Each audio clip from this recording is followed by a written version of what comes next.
na ipangako po sa inyo na ipagpapatuloy ko ang aking tinalakay last Sunday. Ang ating naging paksa ay tungkol sa authentic discipleship na kailangan ay ma-reproduce ng bawat mananampalataya.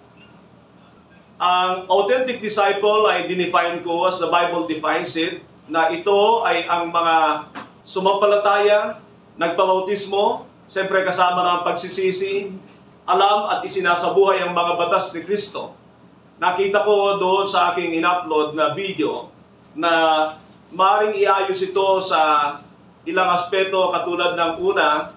Kaya naparito ang Panginoon Kristo upang magbigay ng bagong batas. Ang tawag sa wikang Ingles ay provision ng New Covenant. Dahil siya nga ay naparito para magtatag ng New Covenant. And likewise, siya ay naparito bilang hari to put up a kingdom, at kailangan ng kaharian na yan ay merong batas. So magkasama po yun. And then, with that is the promise of a new lawgiver. Nangako ang Diyos at ipinakita ko sa inyo na nangako siya ng isang tagapagbigay ng bagong batas at walang iba kundi ang Panginoon Kristo. Malinaw kong naipakita ito sa inyo sa banal na kasulatan. At nangako rin ng Diyos sa aklat ng Ezekiel 36:24 to 27 ng bagong espiritu, bagong puso at ang pananahan ng banal na espiritu sa kanyang mga pinili at pipiliin. Kasama na tayo doon, walang iba kundi ang mga hentil. Dumating ang banal na espiritu nang ipinanganak ang iglesia. Yan din ang kaganapan ng pagpasok ng New Covenant. At ang banal na espiritu ay binigay na sa lahat ng mananampalataya. Napakahalaga ng banal na espiritu sapagkat nakita ng Diyos na ang failure ng mga Israelita ay ang kakulangan ng kapangyarihan para tulungan sila na gawin ang mga batas ni Moises. At yan ay nabanggit ko sa pamamagitan ng John chapter 14 verse 15 to 17, nang sabihin ng Panginoon sa kanyang mga alagad na, if you love me, obey my commandments. And then He promised the Holy Spirit to them to help them to obey the law of Christ. Likewise, ay ipinakita ko rin sa inyo na ang banal na Espiritu ang siyang tutulong sa atin sa lahat ng aspeto ng ating buhay sa aklat ng Hebrews chapter 8, beginning verse 7 to 11 o 12. So makikita natin na lahat ng ito ay sama-sama tungkol sa nais isakatuparan ng Diyos sa maraming aspeto. Pero isa sa mga ipinapakita ko sa inyo ngayon ay ang halaga ng mga batas ni Kristo sa paggawa ng mga alagad. Imposible na ang isang iglesia o mananampalataya ay makagawa ng tunay na alagad ng Panginoon Kristo maliban na matutunan at isabuhay niya ang kanyang mga batas. Sinabi ko na imposible. Kung kaya ang dami-daming uri ng mga alagad sa ating kapanahunan, ang dami ring teaching na itinuturo, pero ito hindi talaga nagdadala doon sa hangganan ng dapat mangyari sa buhay ng isang mananampalataya na siya ay mahubog sa wangis ni Kristo. Ang mahubog sa wangis ni Kristo ay pagbabalik ito ng imahe ng Diyos na nawala dahil sa pagpasok ng kasalanan. Kung maalala ninyo sa Genesis chapter 1 verse 26 to 28, ay ilang beses din sinabi ng Panginoon, let us create man in our image, in our likeness. Yung imahe na yon, ayon sa Efeso 4:24, ay katwiran, kabanalan.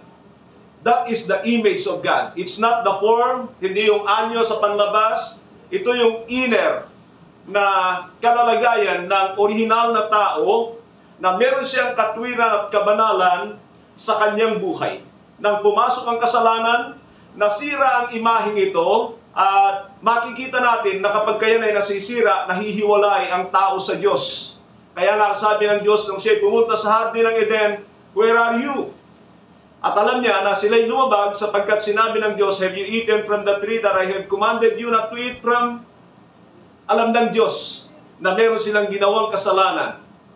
And from that day on, when that image was marred or destroyed, ay wala na yung katwiran ng Diyos sa tao. At katulad ng sinabi ng Diyos kay Adan, na sa oras na kakain kayo, kayo'y mamamatay. Ang kamatayan yon ay dalawa. Ang unang-una ay spiritual na kamatayan, na kapag nasira yung imahe ng Diyos, ang connecting link ng Diyos sa tao, ay nangangahulugan niya ng kamatayan. Yan ang sinasabi ni Apostol Pablo sa Efeso 2:1. Sinabi niya diyan, dati mga patay kayo dahil sa inyong mga kasalanan at pagsuway. Sinisira ng kasalanan ang imahe ng Diyos sa tao. Naparito ang anak ng Diyos upang ibalik ang imaheng yan.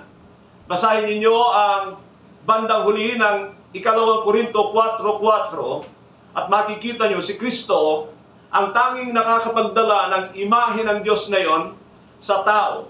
Ituloy ko muna, hindi ko nabanggit na pangalawang kamatayan.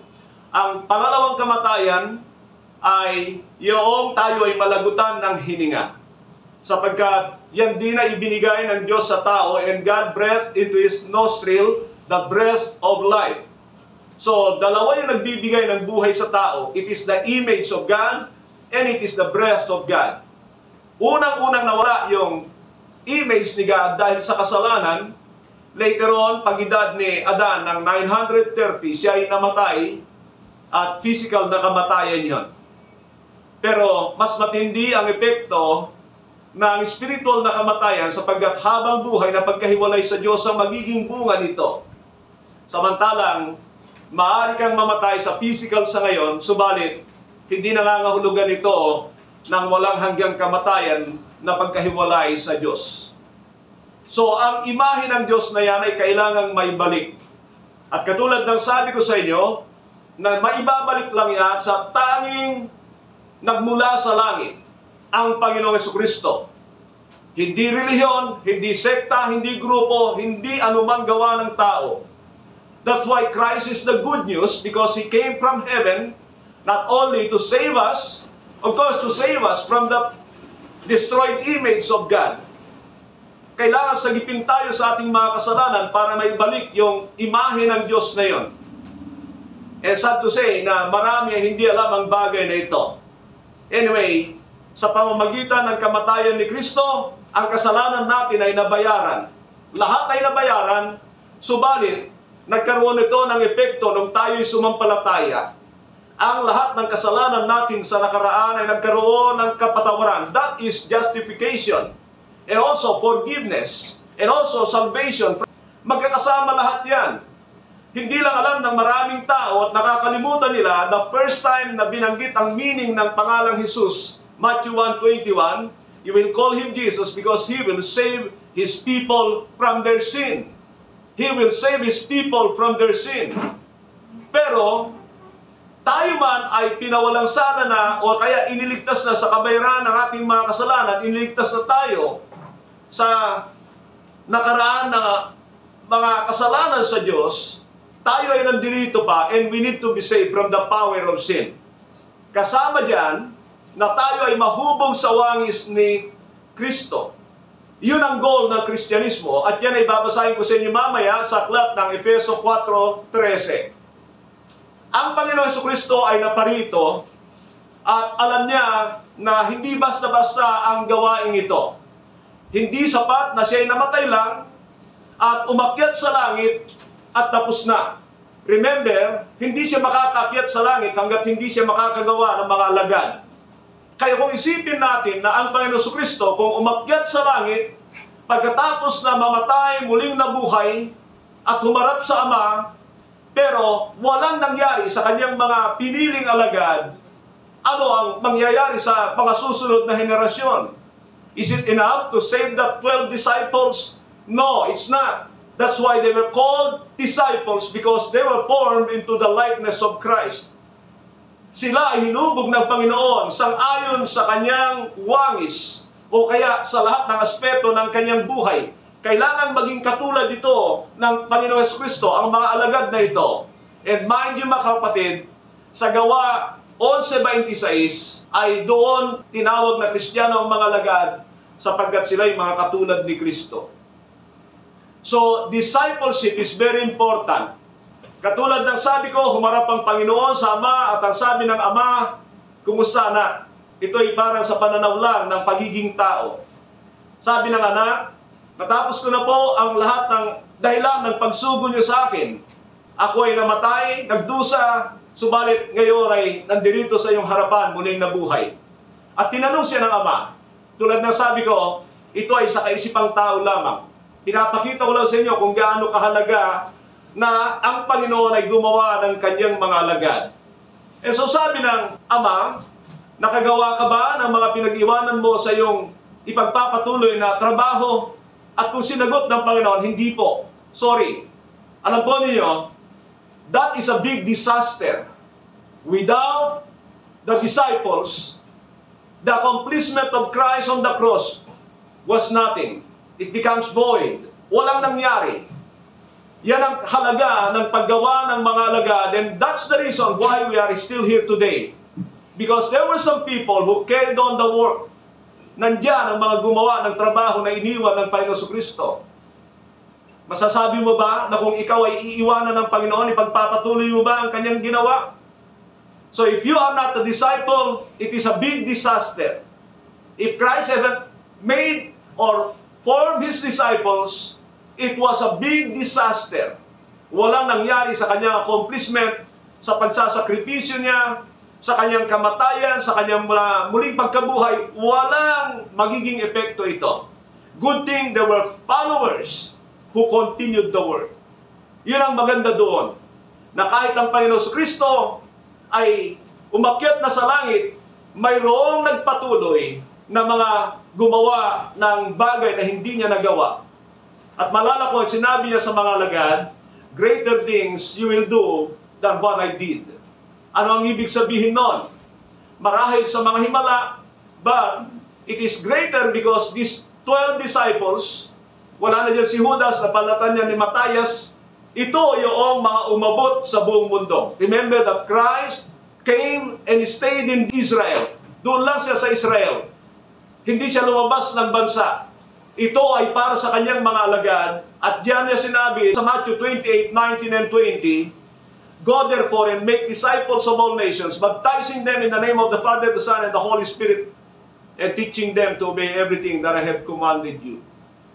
So iniwan niya ang gawain ito sa mga alagad niya. Pero kung titignan ninyo, yan po ay cycle na proseso na pagdadaanan ng mga tagasunod niya.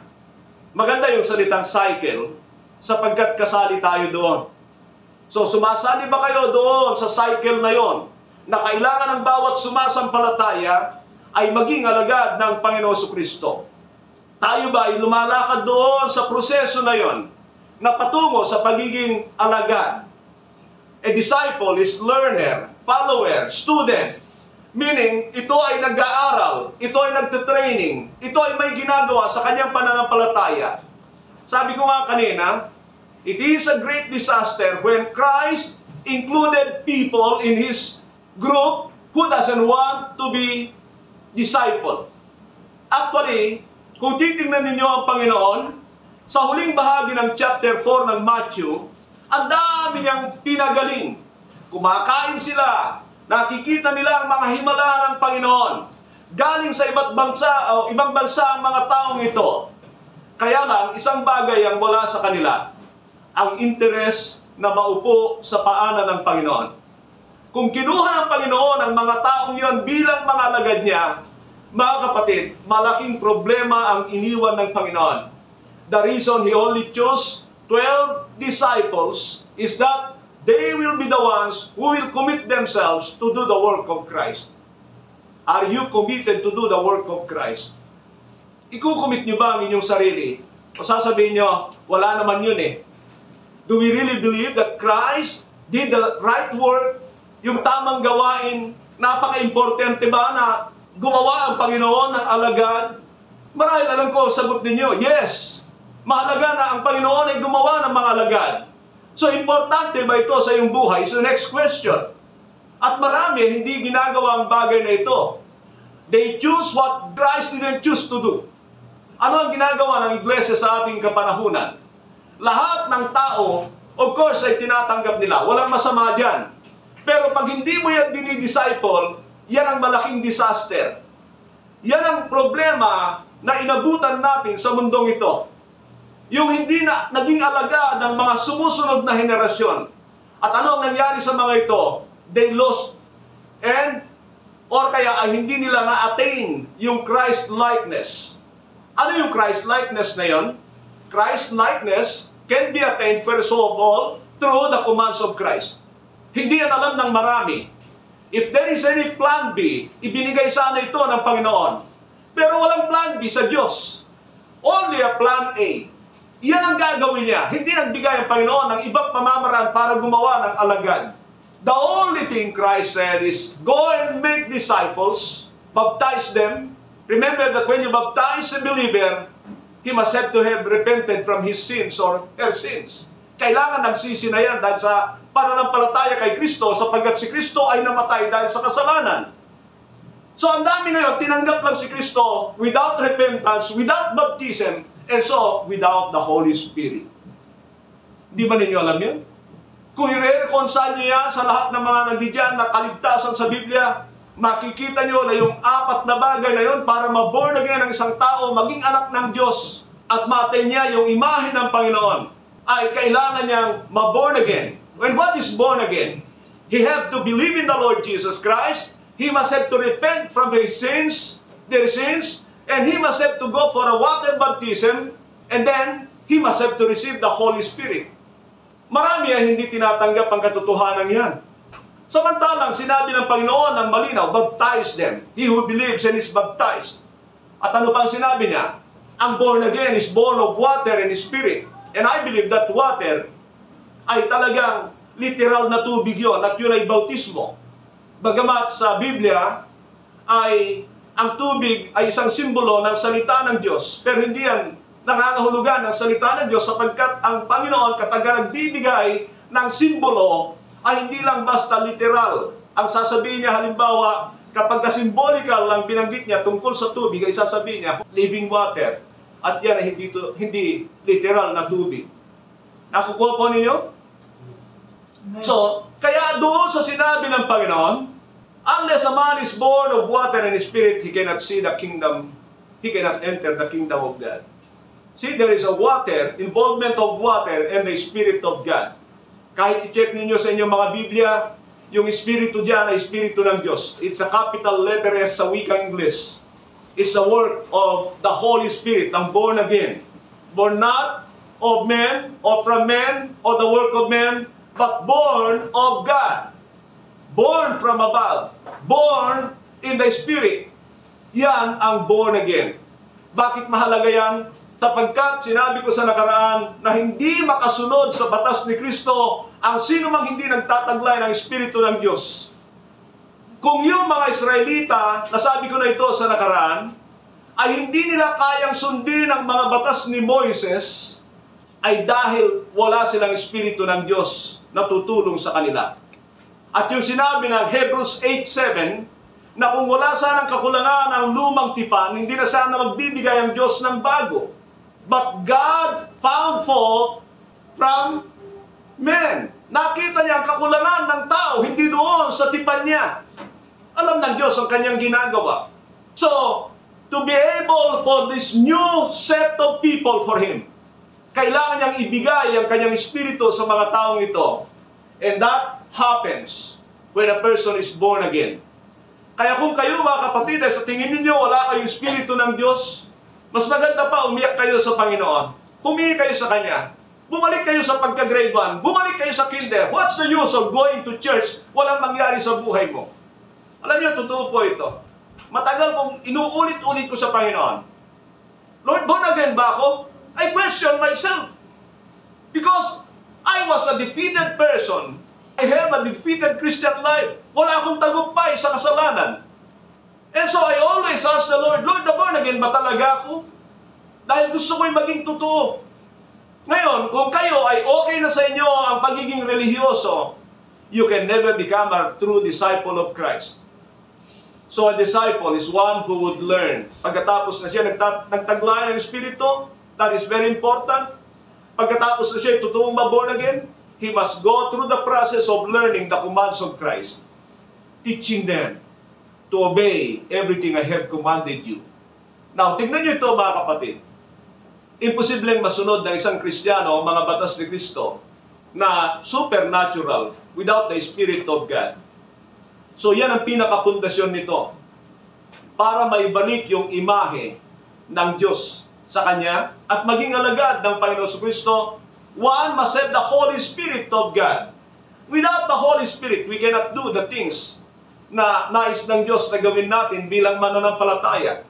Actually, that is even in the Old Testament. People in the Old Testament cannot accomplish the work of God without the Holy Spirit. That's the reason na nandoon pa rin ang Espiritu pero hindi nananahan sa mga tao. He will just come in the day when God wanted them to accomplish their assignment. Nabanggit ko sa nakaraan, ang katulad ni na Samson.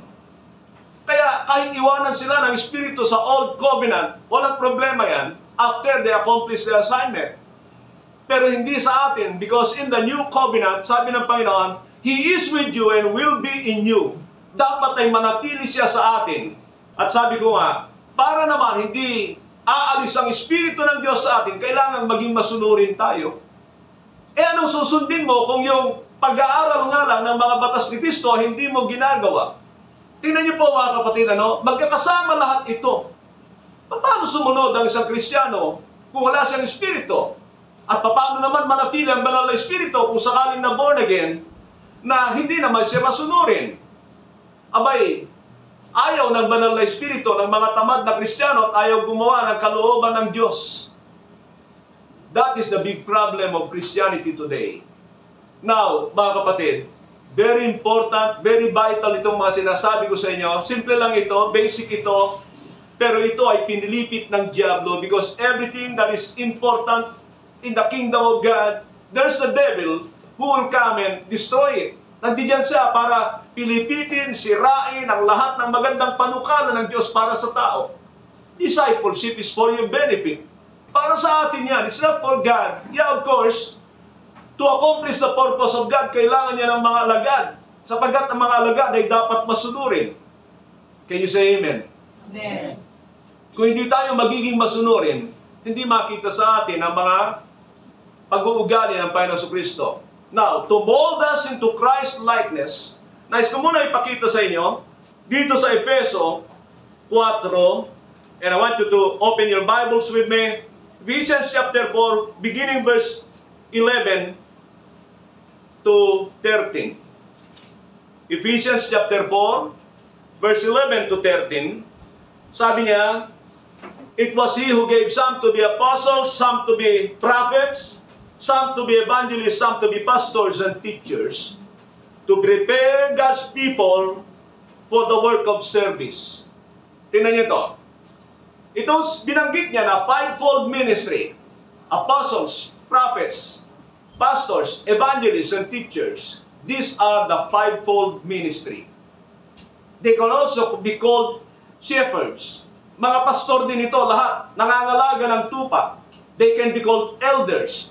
At malalaki yung pangako ng Diyos sa old, na kapag nagbigay siya ng tagapagturo sa kanyang darating na mga pipiliin, sa aklat ng Jeremiah chapter 3 verse 15, punta muna tayo dito saglit mga kapatid. Nais ko lang ipakita kung ano itong mga tagapagturo na ito sa ating kapanahunan. Sapagkat ngayon ay maraming nagkiklaim na mga titulo na yan na apostol, propeta, pastor, guro, ebanghelista, pero nagagawa kaya nila ang nais ng Diyos? Tingnan niyo po itong mga leader na ito na ibibigay ng Diyos. Ang tawag dito ay pastors. 3:15 ng Jeremiah.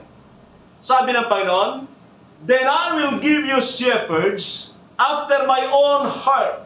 Meaning itong mga taong ito, they are the people who are like David. David was a man after God's own heart. Gusto nilang tuparin ang kalooban ng Diyos. Now, if these are shepherds who wanna accomplish the desires of God, the purpose of God, they must have to be a lover of His Word. Mahal nila ang salita ng Diyos. And then sabi niya rito, who will lead you to knowledge knowledge. Sabihin natin, knowledge. Knowledge. And understanding. Sabihin natin, understanding. Understanding. Now, mahalaga yung dalawang yan. What is knowledge? Knowledge is a plain accumulation of information. Talagang meron kang kaalaman dun sa bagay na yan. Yung understanding ay pangalawang hakbang para yung kaalaman na yon ay maging malinaw sa atin. Now, tingnan nyo ito mga kapatid, there are a lot of pastors who have a little bit of knowledge but they cannot clear the Word of God to people. Alam niyo, sabi ni Apostol Pablo, I may not be a good speaker, but I have knowledge. And then sabi niya, and I make things clear to you. I may not be a good speaker, but I have knowledge. And I make things clear to you. Meaning, He made the people understand the will of God. Now, Pastor, yung wisdom. Wisdom is when the people who understood the will of God will apply that into life. Yung isabuhay na nila, yung salita ng Diyos. Kaya hindi sinama rito sapagkat ang tao ang magdesisyon whether to put to practice what they heard.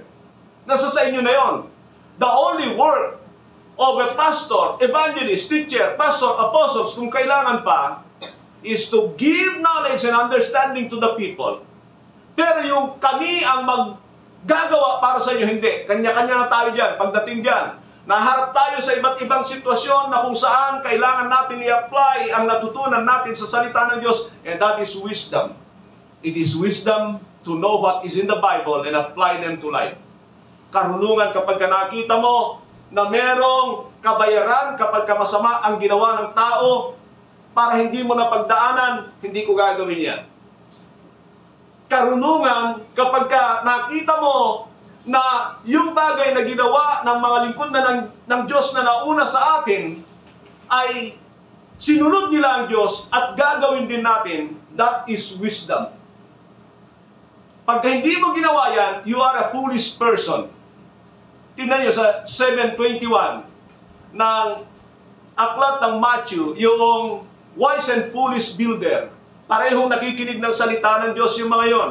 Nasabi nga, yung nakinig na isinagawa niya ang kanyang napakinggan, tinawag siyang matalino. Yung nakinig, parehong nakinig, na hindi niya isinagawa ang kanyang napakinggan ay mangmang, hindi cute. Alam nyo, maraming tagapagturo, ayaw lang magsalita ng diretsahan, ng totoo. Takot sila na ma-offend ng tao. Mga kapatid, higit na makikita ang pag-ibig na totoo kapag ang isang mangangaral ay nagsasabi ng katotohanan. Dahil may problema tayo. All of us have a problem of sin. Ano yung kasalanan na yon? Kasalanan na yan is fallen short of the glory of God. Tayo hindi umabot sa pamantayan ng Diyos. Hindi tayo naging katulad ni Kristo. Yan ang isang ibig sabihin ng kasalanan. O kaya ay lumabag tayo sa kanyang mga batas. Pero kapag tayo ay may mga ngaral na ipinapakita sa atin ang kakulangan, then it's up to us whether to become wise or foolish. Nasa sa atin na yan. Katulad sa inyo mga kapatid, I love you, I wanna tell you the truth. I study the Word of God for you. Hindi lang para sa akin. Pero unang-una para sa akin, siyempre. Pero para sa atin, as a family of God, I have to deliver the Word of God to you na may kalinawan nang sa gayon ay bahala kayo kung isabuhay ninyo. So now, balik tayo dito sa ating pinag-uusapan, authentic discipleship of Christ. We need the commands of Christ. Alam nyo, yan ang isa sa dahilan bakit iniwan ng Panginoon. Malinaw naman ang sinabi niya. Ewan ko lang sa mga nagtuturo na hindi natanggap ang sinabi ng Panginoon. Binago nila. Makinig kayo. May trabaho si Satanas na binabago niya ang salita ng Diyos. Makinig kayo mga kasama kong tagapagturo ng mga iglesia. Isa sa mga trabaho ni Satanas ay pilipitin niya ang salita ng Diyos o kaya ibabaguhin niya. At napakaklaro naman ang sinabi ng Panginoon, go and make disciples of all nations, baptizing them in the name of the Father, the Son, and the Holy Spirit, and teaching them to obey all that I have commanded you. Last week ay pinakita ko sa inyo kung gaano kahalaga ang mga batas ni Kristo. At nabago yon dahil tayo nasa New Covenant na, hindi na yung batas ni Moises. Pero makita nyo, ang linaw na sinabi ng Panginoon, teach them to obey all that I have commanded you. That is the law of the kingdom. That is the provision of the New Covenant. That is the law of Christ or the curriculum of the disciples. Curriculum yan eh. Kaya nga sabi ni Pablo sa Romans 6:17,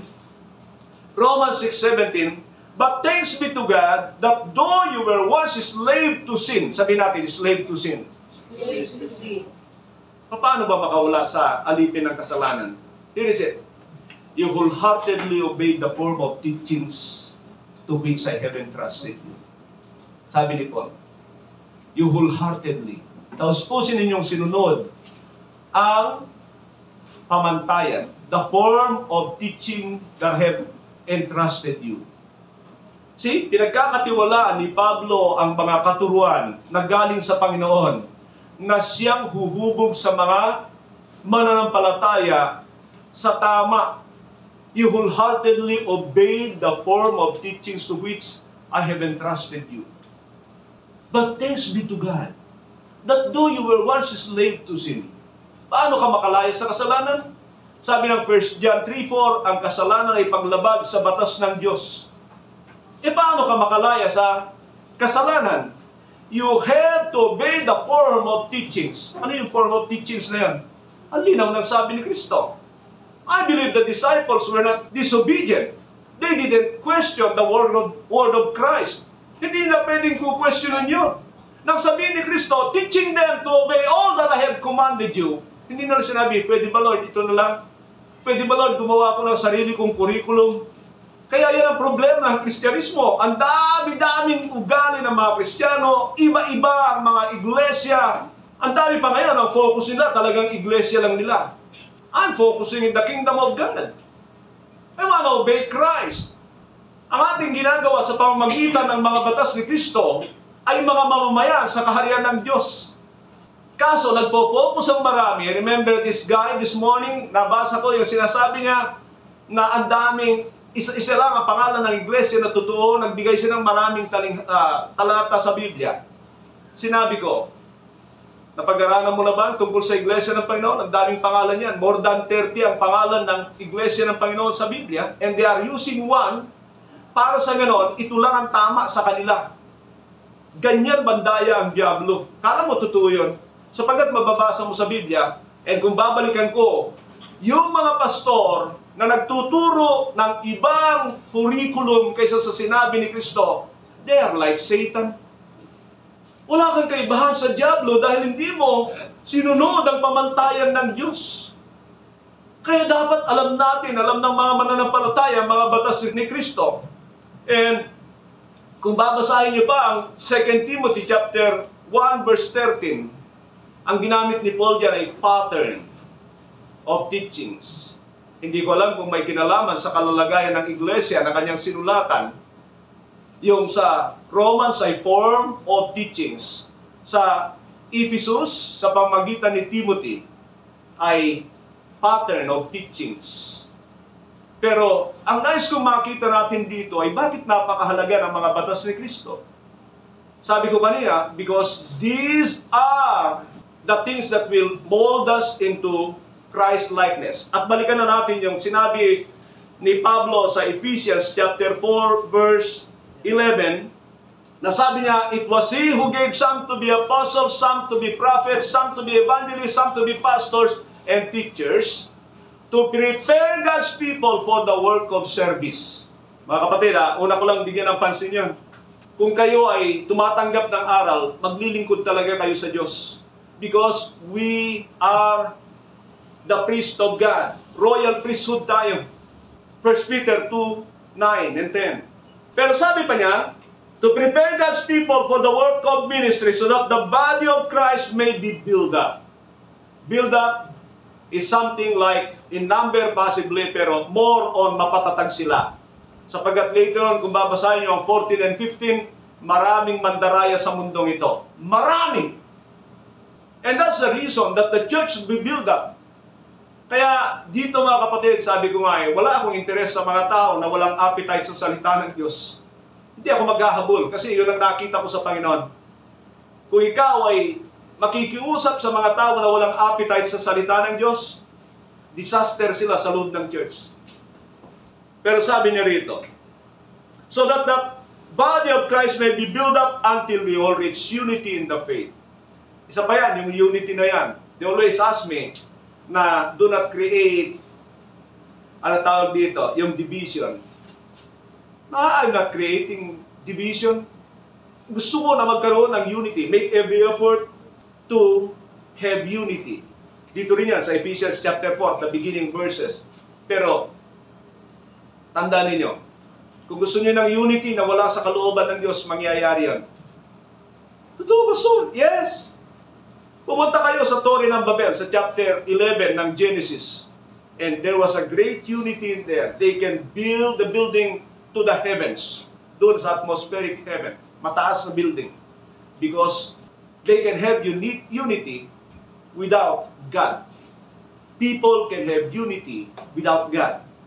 There are unity without God in this world. Napakarami ng pagkakaisa na laban sa Diyos. Can you say amen? Amen. So, unity can be attained without God. But, the unity that God wanted, kailangan meron kang tamang kaalaman sa salita ng Diyos at Espiritu ng Diyos. Dalawang factor sa unity ng body of Christ.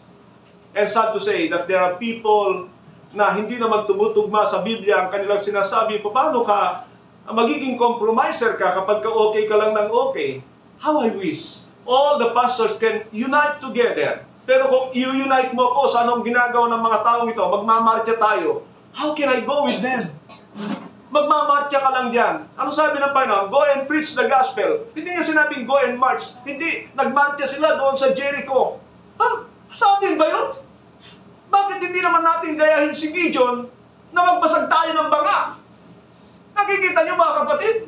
Bakit walang gumagawa nun? Kasi gagastos pa sila doon. Samantala kung magmamarcha lang, makikita pa sila ng tao, pero yung magbabasag ka ba ng banga, samantalang ginawa rin yun ng mga Israelita. Ano ang punto ko dyan? I cannot unite with people who are living apart from the Word of God. Now, punta tayo dito sa panghuli na sinabi niya sa verse 13. Until we all reach unity in the faith and in the knowledge of the Son of God. Knowledge of the Son of God. Sabihin natin, sabay-sabay. Knowledge of the Son of God. And become mature. Yung mature dyan ay perfect. So, magiging perfect tayo? Merong iba't ibang uri ng perfection sa mata ng Diyos. Pero nais ko sabihin sa inyo, without perfection, you cannot see the face of the Lord.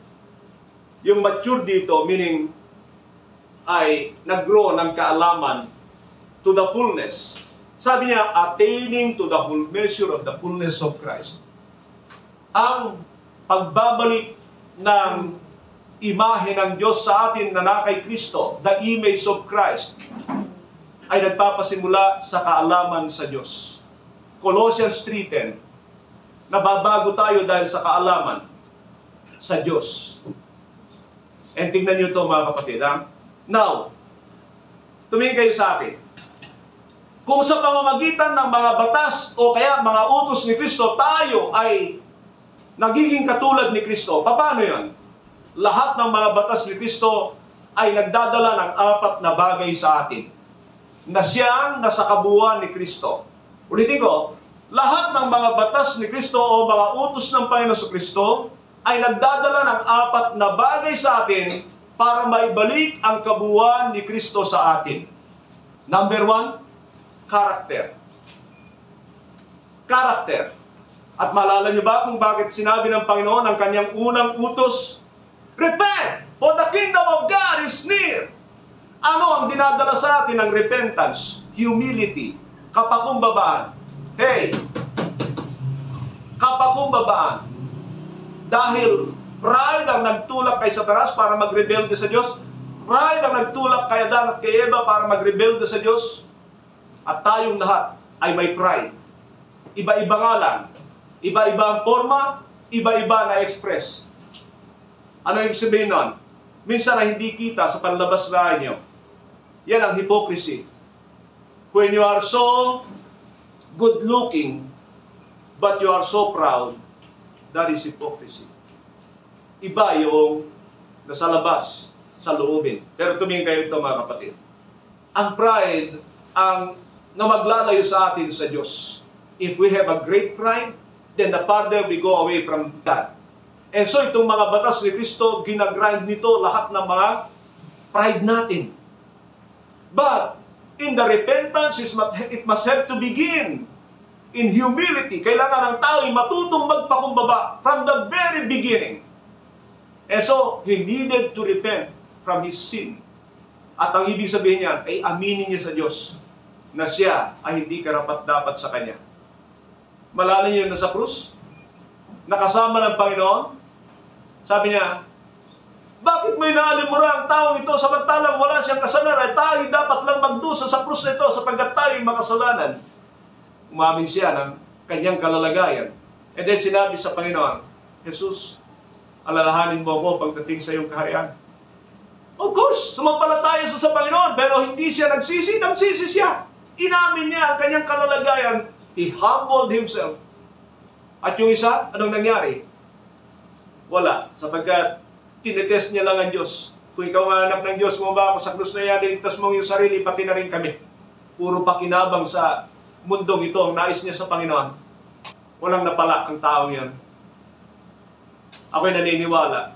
Kung hindi man ngayon, siya ay sumisigaw sa lawan ng naglalagablab na supre, kundi sa darating na panahon. Because he refused to humble himself. Now, yan ang mga batas ni Kristo.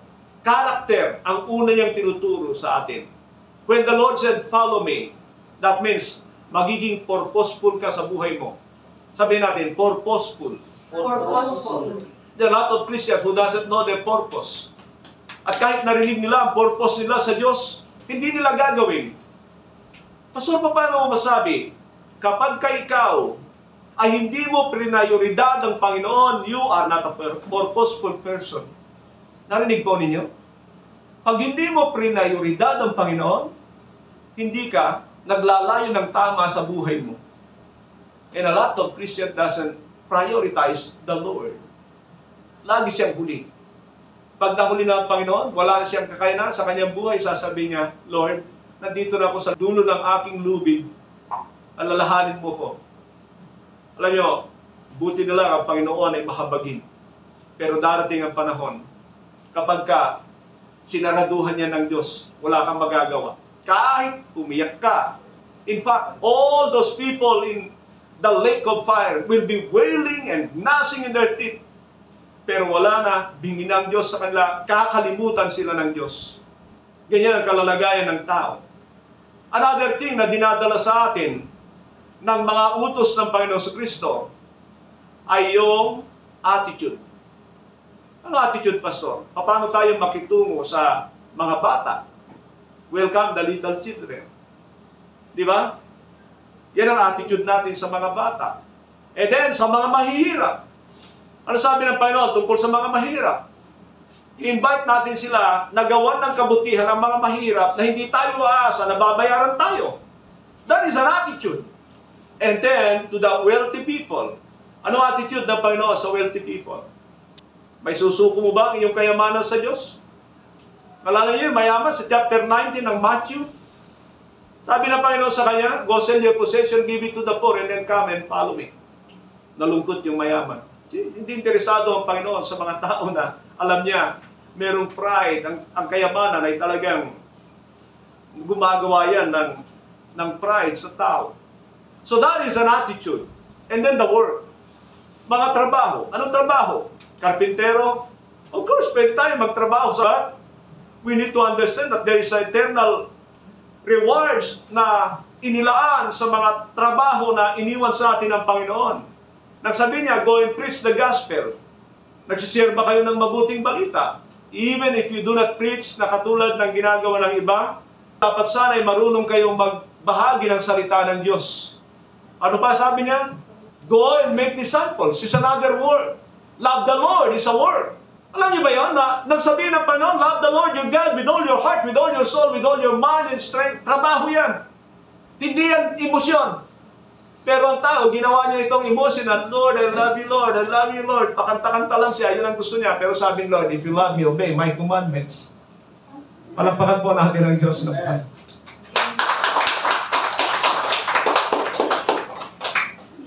At pagkatapos ay yung motibo. Motive, sabihin natin, motives. Sabay-sabay. Now, tingnan ito mga kapatid. Saan mga batas ni Kristo ang motibo? Alam niyo, actually, lahat ng mga batas niya sa umpisa, tungkol sa motibo. Sabi niya, and when you pray, go into your room and close the door and pray to the Father who is unseen so that He who sees what is done in secret will reward you. Magkaroon kayo ng tamang motibo sa prayer. Hindi yung nagpaparinig kayo sa iba na meron kayong pangangailangan. Hindi yung nagpapakita kayo na para kayong banal. Yun ang sinasabi ng Panginoon dito sa mga relihiyoso rito. Yun ang ibig niya sabihin. Hindi naman laging pareho kailangan pumunta tayo sa loob ng kwarto para doon manalangin ng nakaluhod. But, ang objective ng utos na yan ng Panginoon, ayusin yung motibo nyo. Huwag kayo nagpapakitang tao. Manalangin kayo sa Diyos. At doon sabihin niya, and when you give, do not let your left hand know what your right hand is doing. Ganun mo, gaano kalaki yan? Hoy, nagbigay ako. Sabi na isa, hoy, nagbigay ka pala. Ano na? Ang ibig sabihin na ay, let anyone doesn't know what you are doing. Kung gumawa ka ng mabuti, patago. Dahil, yun ang nire-rewardan ng Panginoon. Because if you earn respect, binayaran ka na rin ng mga tao, wala nang kabayaran si Ron. Tapos ka na. Pagdating mo sa langit, akala mo, dahil ang dami mong tinulungang mga dukha, yung pala, laging nakasunod sa iyo, yung camera, no? No? Ay, maraming ganyan. Picture na niyo. Ito, mamimigay na tayo, magpapakain tayo. Minsan ko na, dati ganyan din ako, mga kapatid, pero alam ko na hindi maganda. Pero yun ay motibo. So, tingnan niyo yung apat na yan, na kailangan ay maging katulad tayo ng Panginoon sa bagay na yan, sa pamamagitan ng mga batas niya, tayo ay nagiging katulad ng Panginoon. Kung may sa buhay natin, yung ating natutunan at naunawaan, pagkatapos ay na-apply natin sa buhay, then, Christ-likeness will be seen in us. Makikita sa iyo yung katulad ni Kristo.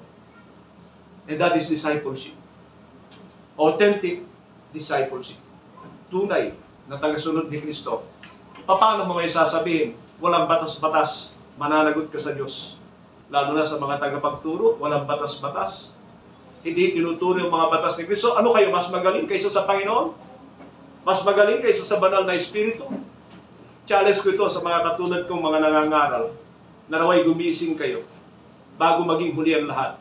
Kung meron kayong masamang motibo sa bagay na inyong ginagawa, kaya hindi nyo nagagawa ang bagay na ito, magsisi kayo habang may pagkakataon. Dumanas tayo ng matinding pandemic para tayo magsiayos ng ating mga pamumuhay.